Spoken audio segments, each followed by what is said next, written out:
Hello everyone, and welcome to this training session where I will be going over some basics of the Google Forms. It's a great little program that lets you organize information, collect data from your students, take a look at it in a form that's easy to use, and really gives you some great data. So it's very easy to start with. You just simply go to forms.google.com, and that will, from any browser, I use Chrome obviously most of the time, but it works in Firefox, Explorer, all this stuff as well. It will automatically pop up once you are actually logged in to your Google account.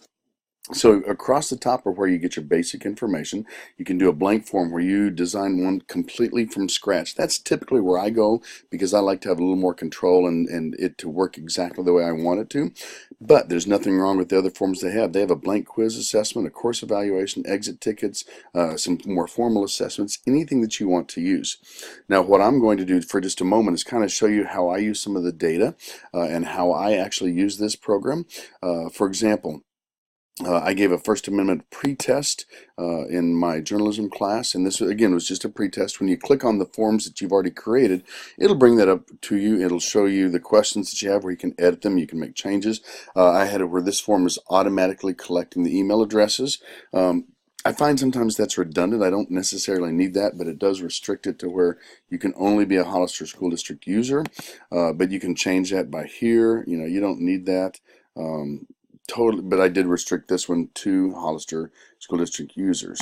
One of the things I also like, you can only limit it to one response if you would like to. You can make it where they can make changes to their submissions afterwards, and where they can actually see the summary charts and the responses of other students as well. Since this is a pre-test, I really didn't want to mess with that. Let's see, we've got confirmation. You can say thank you. You can make this as specific as you want it to.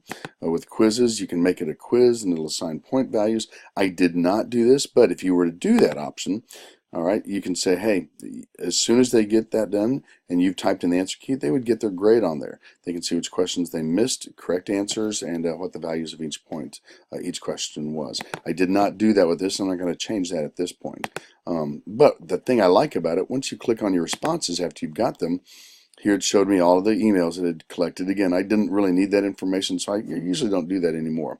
But it shows me very quickly with this pie chart to ratify. That was one of the questions, and I said, had a drop-down multiple choice. Does it mean violate, approve, deny, or acquit? As you hover over each one of those, it highlights it for you, and you can see that the majority of the class, in fact, 14 of them thought that ratify meant to violate. Well, hey, that tells me right there as a teacher, I've got a misconception that I've got to address and make sure that they understand that ratify does not mean to violate it, but that it means to approve it. So you can guarantee I'm going to spend a little more time on this one. Looking at some of the others, where it talked about here, you know, which section of the First Amendment would affect your curfew time.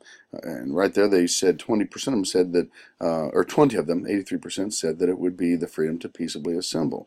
Come on down here, which one is not associated with the First Amendment? Women's right to vote. Again, I don't need to redress that. I might mention it, but I don't have to spend a lot of time on it. Really helps you plan your days. This one kind of surprised me. All of them except for just one person knew that Facebook could ban you from being a member. However, it just led to some great responses and some great discussion as a class. So these were all multiple choice questions. They can have free or constructed response. You can have short answers. You can have a more extended response. All these are options for you. So it's kind of a nice tool to get some information. And what I really like is this. So I can see the quick summary response. I can click on each individual response and go through, and I can see that whoever this student was, and I'll try not to show their name there. Yeah, it'll show it down at the bottom. But I know that this student thought that ratify meant to deny it. So I can actually see an individual scores. Now another way I can look at that is by clicking on this icon where I can review it in Google Sheets. This is extremely handy because then I can sort it like this. I can say, all right, ratify means to. I want to sort this one. And I can see quickly these are the students that got it correct and it was to approve. Some said deny, all these said violate. So it lets you organize it based upon each session, just like you would with any other spreadsheet program or Google Sheets. It's really, really handy. So let's go back to Google Forms. So you'll see some others. That's just one example of a quiz. Whenever students come into the Techbrary, pardon me, I have them always sign into the library because I want to collect the data of who's coming in, what teachers, what's their purpose, things like this. This is the questions. Now this is one of those that I have it set up in a way with sections. You'll notice it says this one has 2 sections.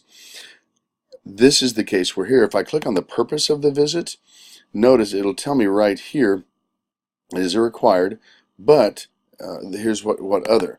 So whenever I click on these, it actually changes where they will go to. So for example, after section 1, well, that's fine. But if I click on this particular section here, and I don't know why it's not showing me, I did just a moment ago,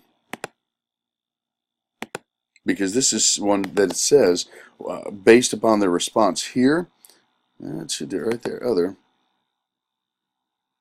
You're gonna make a liar out of me, but I have it. This one. Let me back out of that one. Try it again, because if they go choose other, it takes them to the section 2, which will allow them to say what is their purpose if it was not to print, things like that. So we're gonna try this one more time and make sure it's going to work correctly. So here's again the question, section 1, section 2. It shows after section 1 is done, well, they submit the form, which skips section 2. Let's see here. Purpose of the visit. Oh, other. Yeah, here we go. It's under the teacher's last name. This is the one that it changes. If it is other, notice it'll tell you there, I have the drop-down menu.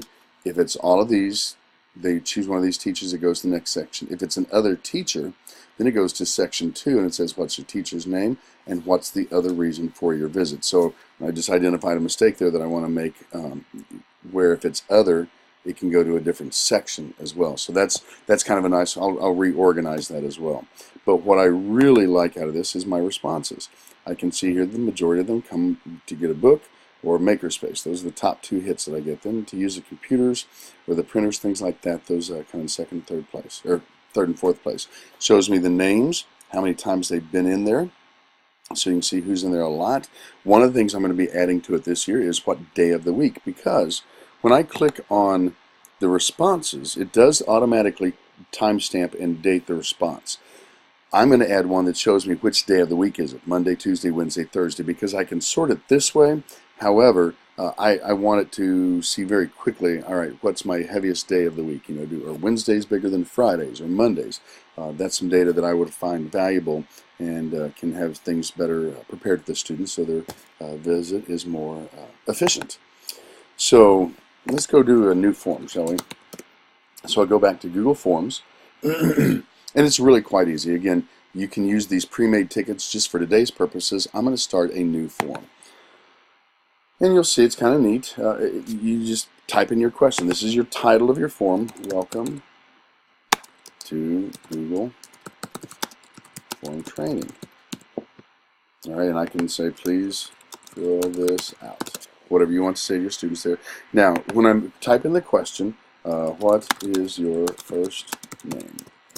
Okay, automatically kind of recognizes that and says, hey, this is probably going to be a short answer. But you have options. You can change it where they can do any one of these things here. You can have a linear scale, multiple choice grids, all that good stuff. All right, but this one we're just going to keep it the same now. This required button lets me make it a required question or not. So if I click on that, we're good to go. You just have to kind of click and explore what's going on through here. You can add another question here, your titles, all the images, pictures. You can even have a video saying, watch this video, then give me your response. Okay, so this is a required question.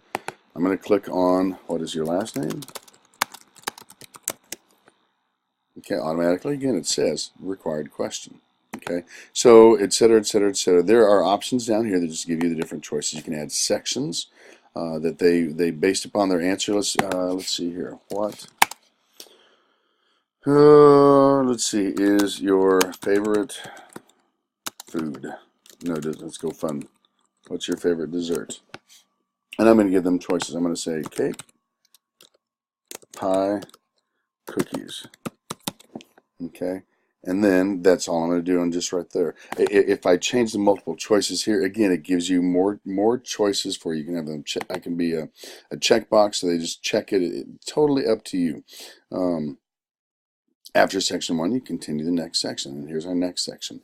So it's It's pretty interesting how they give you some different choices. I want to change that back to, though, the multiple choice. And now here's what's kind of cool. You can remove your choices. I say, oh, I don't want cookies. I want to add, let's see here. No, and that's when it says add other. I don't want that one.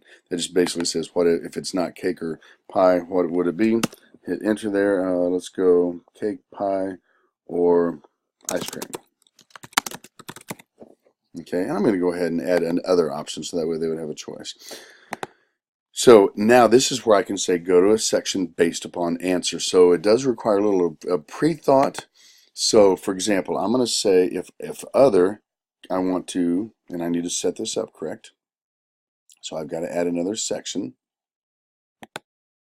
because I don't have it ready. Nope, other.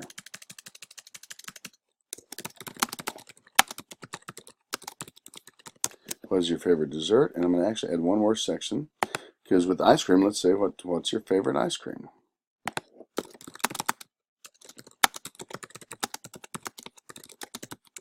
Now keep in mind whenever you get this, and that's I just typed them in as the headings. It's kind of helping me as well. But let's go here. So let's see. Go to continue the next section. All right. So we have ice cream. What is your favorite ice cream flavor? Okay. So if they answer this one, it's going to go to section 3. If they say other, I'm going to have them go to section 2. Okay. And now if they say cake or pie, I'm going to have them go to section 4 because I want it to skip 2 and 3.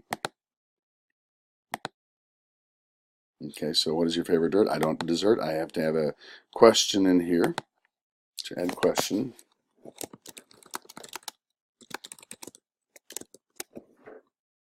Okay, so there's paragraph. I don't necessarily need it to be paragraph, but that's okay. Now, if they've got their favorite dessert, I don't need them to tell me their favorite ice cream section, so I want them to go down to section 4. Okay, section 3, what is your favorite ice cream flavor? I'm going to click on that. I'm going to add a question. What flavor do you like best? Okay. And I don't want it to be an option multiple choice because I'm not giving the choices there. That's just going to be a short answer. And based upon their question there, they'll just continue to the next section. And the untitled section, let's see here. Let's go. What is your favorite pet? No, I'm actually not going to do the question. I'm going to go pets. I'm going to add a question under section 4. What is your favorite type of pet? And again, changes automatically. Right, that one didn't. Of course, makes a liar out of you. It's going to be a short answer. And that's going to be the end of my quiz, for example. So I can do some things here. I can change. Here you can have add-ons. Google has a lot of add-ons. So for example, let's say you want to use a Google form to have students sign up for an activity, but you only want to limit it to the first 10 students. Well, that's where the form limiter kind of comes in handy. You can set your limit.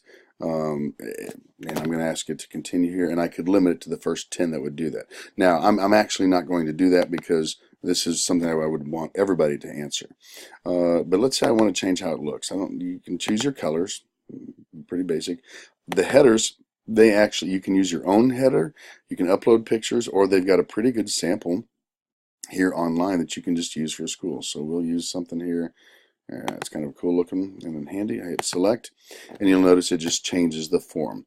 I want to change the name though. Welcome to Google Form Training. There we go. I click on it. It uses the first sentence that you have set up there. So there's our theme. I can preview and see what it's going to look like. All right, so there's my first name. Notice it's got all this. So I can type in, what is my favorite dessert? If I type in cake, it should automatically go to favorite type of pet, which is what we wanted to do. I can go back. So I say, I don't like cake. I want ice cream. If I've done it right, it's going to say, what is your favorite? There we go. What flavor do you like best? I'm going to put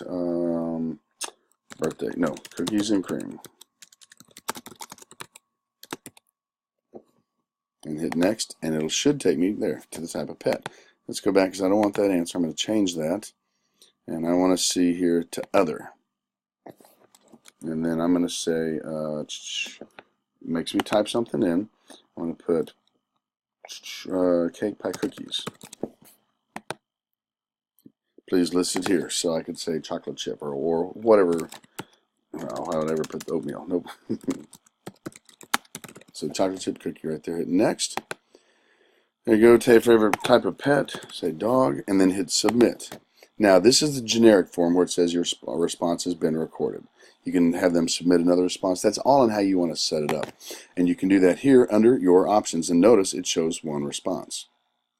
If I click on settings, here's where I can say collect your email address. Restricted to Hollister students. You might not want them to do that, but I do want to say to limit it to one response. That means they have to have a Google account. Otherwise, it won't let them take it. They can edit it. They can see the summaries. I'm going to leave that all the same. How do I want the presentation to be? Do I want to show a progress bar? That's kind of nice for them.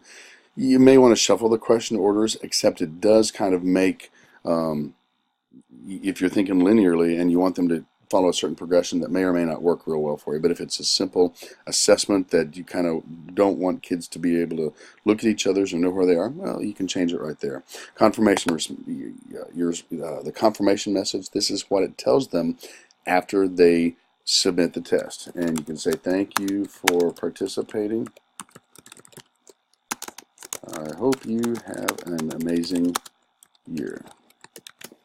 And hit save. And now then, whenever you hit submit, it's going to get that done for you as well. So that's kind of the basics of Google Forms.